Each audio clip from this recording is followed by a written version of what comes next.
ರೈತ ಇರದ ನಾಡೇ ಇಲ್ಲ, ರೈತ ಬೆಳೆದ ಬೆಳೆ ತಿನ್ನದವರೇ ಇಲ್ಲ.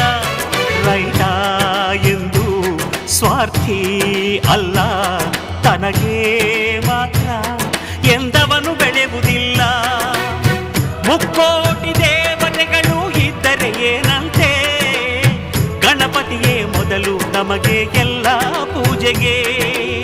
ದುಡಿಯೋ ಕೋಟಿ ಯಂತ್ರಗಳಿದ್ದರು ಏನಂತೆ, ರೈತಾನೇ ಮೊದಲ ಮಾನವ ಯಂತ್ರ ಭೂಮಿಗೆ. ಈ ರೈತ ನಕ್ಕರೆ ನಗುವುದು ಭಾರತ, ಈ ಭಾರತ ದಿವಸ ಲೋಕದ ಸ್ನೇಹಿತ. ಅನ್ನ ನೀಡೋರೆ ನನ್ನೋರು, ನೆರಳು ನೀಡೋರೆ ನನ್ನೋರು.